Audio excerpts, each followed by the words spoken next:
Numbers have always made sense to me in a way people never did. While other kids were reading comic books, I was studying my father's accounting textbooks, fascinated by the elegant dance of debits and credits. By age 12, I could spot errors in tax returns that even seasoned accountants missed. My father called it my superpower. My older brother Marcus just called it weird. There she goes again, buried in spreadsheets. He'd sneer whenever he caught me working on practice problems. Live a little, Emily. Nobody likes a human calculator. But I didn't care. Numbers were honest in a way humans weren't.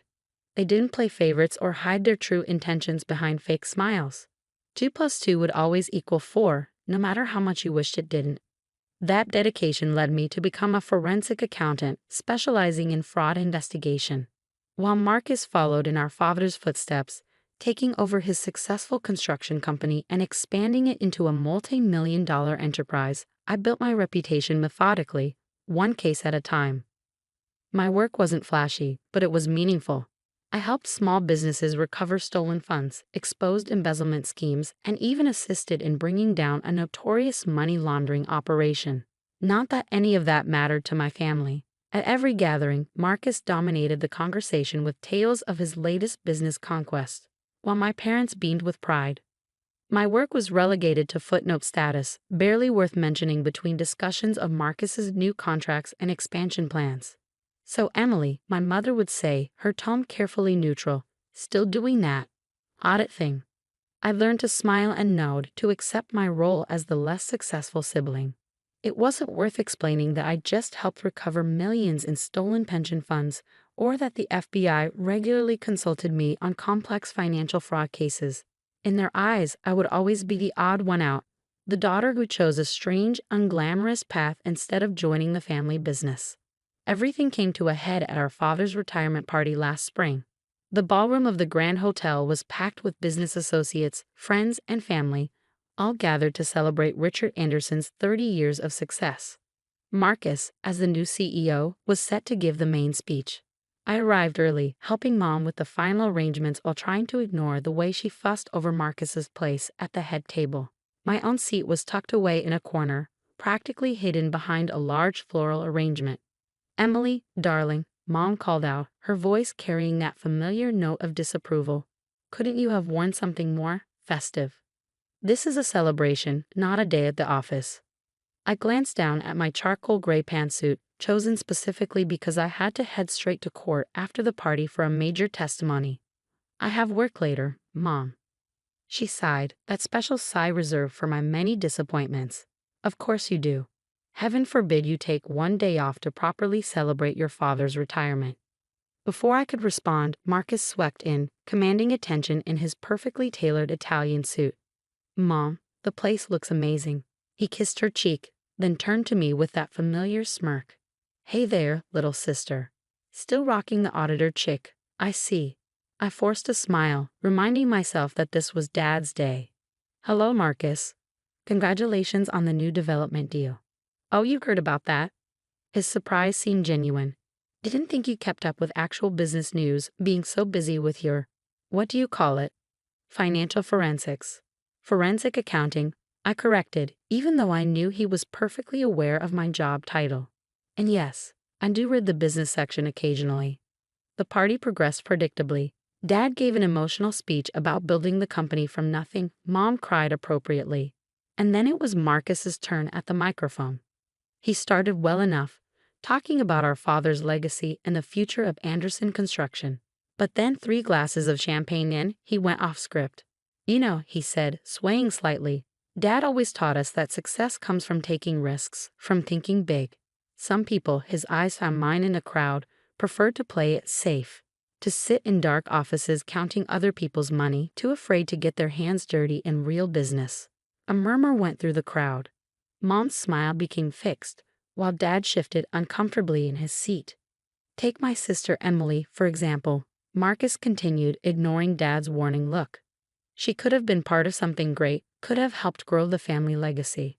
Instead, she chose to become a glorified accountant, spending her days nitpicking over receipts and bank statements." I sat perfectly still, my face carefully blank as he continued his drunken monologue. "I mean, what's the point? What real value does someone like that add to the world? At least real accountants help businesses grow. But forensic accounting, he laughed, the sound sharp and cruel. That's just a fancy term for professional tattletale. Absolutely useless in the real business world. The room had grown uncomfortably quiet. I could feel pitying glances from nearby tables, could see Mom's mortification and Dad's anger. But I didn't move, didn't react. I learned long ago that showing emotion only gave Marcus more ammunition. Marcus, Dad finally interrupted, his voice stern, that's enough. But Marcus was on a roll. No, Dad, it needs to be said. While I'm out there making real money, building real things, Emily's playing detective with spreadsheets. It's embarrassing. She's leaving.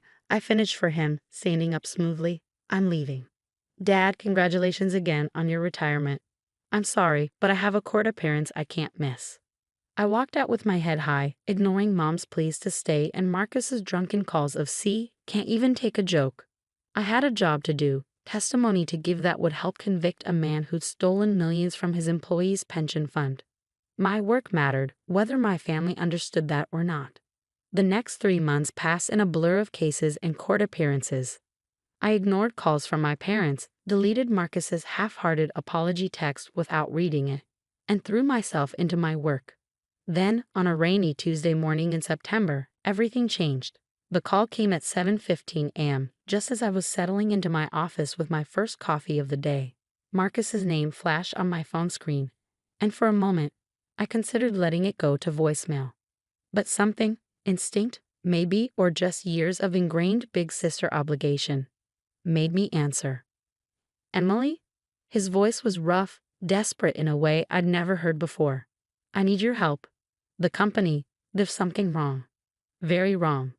I leaned back in my chair, fighting the urge to remind him how useless my skills were supposed to be. What kind of wrong? Numbers aren't adding up. Money missing. Lots of it. Millions maybe. I can't. He took a shaky breath. Please, Em. I know I don't deserve your help, but this isn't just about me. Dad's retirement fund is tied up in the company. If something's happened, I closed my eyes, already knowing I wouldn't refuse. Not with Dad's future at stake. Send me everything you have. Bank statements, transaction records, vendor contracts. Everything from the last 2 years at least. Thank you, he whispered, sounding close to tears. Emily, I cut him off. I'm not doing this for you. I'm doing it for Dad. And Marcus, this isn't free. My usual consulting rate is $500 per hour. There was a long pause before he responded. That's fair. More than fair, considering. I'll clear my schedule for the next few days. Have the documents delivered to my office by noon. I hung up before he could say more, already mentally preparing for what promised to be an intense investigation. Little did I know, I was about to uncover something far bigger and more personal than either of us expected. The documents arrived at exactly 11:58 a.m., 14 boxes of financial records, contracts, and internal memos. Marcus always did have a flair for dramatic timing. I cleared my conference room, ordered lunch, and settled in for what I knew would be a long day. By midnight, I had my first suspicions. By the end of the week, I had proof. And what I found made my blood run cold. The fraud wasn't just extensive, it was elegant. Someone had constructed an intricate web of fake vendors, inflated invoices, and ghost employees, all designed to siphon money from the company so smoothly that even an experienced businessman like Marcus hadn't noticed. But what really caught my attention were the timestamps. This scheme hadn't started 3 months ago or even 6 months ago. It had started exactly 1 year before Dad's retirement. I was staring at a particularly suspicious series of transactions when my office door burst open. Marcus stood there, looking like he hadn't slept in days, his usually immaculate suit wrinkled and loose at the collar. Well? He demanded, dropping into the chair across from me. It's been 5 days, Emily. Tell me you found something. I studied my brother's face carefully. I found a lot of things, Marcus. The question is, how much do you really want to know? He ran a hand through his disheveled hair. What's that supposed to mean? I want to know everything. This is my company we're talking about. Dad's company, I corrected quietly, watching his reaction. At least it was until last year. Something flickered across his face. Guilt? Fear, before he masked it. Find Dad's company that he'd entrusted to me. Just tell me what you found. I pulled out my tablet and pulled up a spreadsheet. In the past 18 months, approximately $4.3 million has been diverted from Anderson Construction through a sophisticated network of shell companies and fraudulent invoices. Marcus went pale. 4.3 million? That's impossible. How did I not see this? Because it was designed not to be seen, I explained, turning the tablet to show him. Look at these vendor names: Summit Development Solutions, Progressive Building Materials, Elite Construction Resources. They all sound legitimate, don't they? All registered as corporations, all with professional websites and business addresses. He nodded slowly. I recognize some of those names. We've been doing business with them since exactly 1 year before Dad's retirement. I finished. Interesting timing, don't you think? Marcus shifted in his chair. What are you implying? I'm not implying anything yet. I'm stating facts. Fact 1. These companies exist only on paper. Their business addresses are vacant lots or non-existent buildings. Fact 2. All payments to these companies are processed through a complex chain of bank accounts before ultimately ending up in an offshore account in the Cayman Islands. I pulled up another document. Fact 3. The authorization for these vendors came from the CEO's office. Your office, Marcus. He jumped up, face flushed. Now wait just a minute. Are you accusing me of stealing from my own company? No, I said calmly. I'm telling you that someone with high-level access to Anderson Construction has been systematically draining it dry. Someone who knew exactly when Dad was planning to retire. Someone who had the authority to approve new vendors without question. Marcus collapsed back into his chair. This is insane. I wouldn't. There's more, I continued, pulling out a thick stack of papers. Remember Jennifer Chen? His face went blank. Who? Your chief financial officer. The one you hired right after Dad announced his retirement plans. The one whose references were impeccable, whose credentials were stellar, and who, as it turns out, doesn't actually exist. What? Jennifer Chen is a ghost, Marcus. Her credentials are forgeries, her references lead to burner phones, and her social security number belongs to a woman who died in 1984. But she had full access to the company's finances, didn't she? Could approve vendors, process payments, move money between accounts. Marcus was shaking now, his face ashen. Stop. Please, just stop. I need to explain. I sat back, folding my hands on the desk. Yes, I think you do. What followed was a confession that broke my heart, not just for the company or for Dad, but for my brother himself.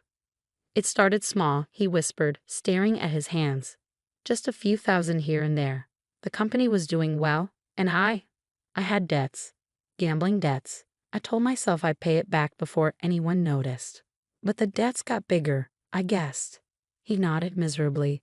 I met Jennifer. Her real name is Rebecca Walsh, at a casino in Vegas.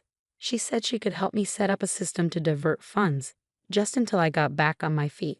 But then she started blackmailing me, threatening to expose everything if I didn't let her take more.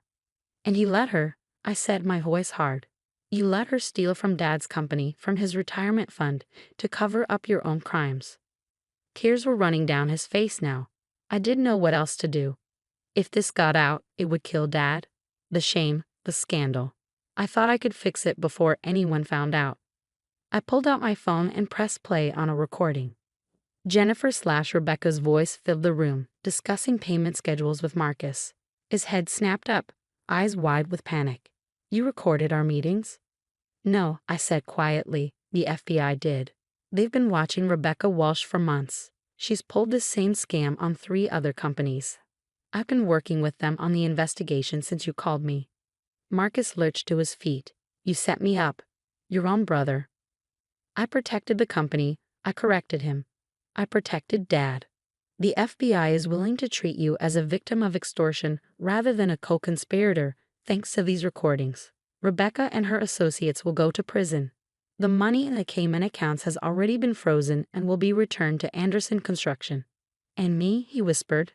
You'll have to step down as CEO, obviously. There will be fines, probably some community service, but no jail time as long as you cooperate fully. I stood up, gathering my files. Oh, and one more thing, you'll be paying back every penny you took, with interest. I've already drawn up a repayment schedule. It's quite aggressive, but then again, my rates are quite reasonable for a useless forensic accountant. The meeting with our parents the next day was one of the hardest things I've ever done. Mom cried, Dad raged, and Marcus sat there looking like a scolded schoolboy as I laid out the evidence and the resolution. But when I finished explaining how I'd worked with the FBI to save both the company and Marcus from complete destruction, Dad did something he'd never done before. He stood up, walked around the table, and hugged me tight. My brilliant girl, he whispered, his voice thick with emotion. I am so proud of you. That was 6 months ago. Anderson Construction is back on solid ground now, with Dad temporarily out of retirement to help right the ship while Marcus gets the help he needs for his gambling addiction. Mom still occasionally sighs about the scandal, but even she has started bragging to her friends about her daughter, the financial crime fighter. As for Marcus, he's different now. Humbled, certainly, but also more genuine. Last week, he stopped by my office with coffee and an actual heartfelt apology. I was jealous, he admitted, staring into his cup. You always made everything look so easy, so clean. Numbers, patterns, problems, you just saw them differently. I wanted to be that sure of myself, that confident in my abilities. Instead, I tried to tear you down to make myself feel bigger. I accepted his coffee and his apology, but not his self-pity. You're good at plenty of things, Marcus. Running crews, managing projects, inspiring people to do their best work. Those are real skills. You just got lost somewhere along the way. He nodded slowly. Yeah, I did, but he found me. Guess being a professional tattletale has its uses after all.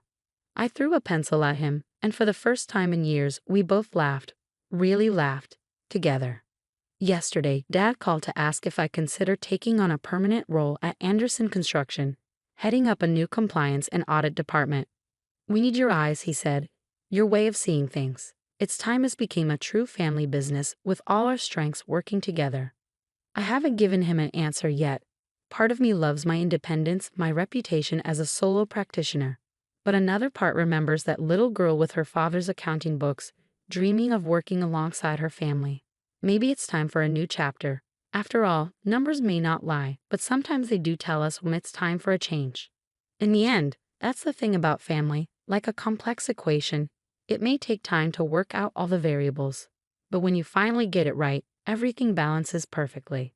Sometimes it just takes a forensic accountant to show everyone exactly how the numbers should add up.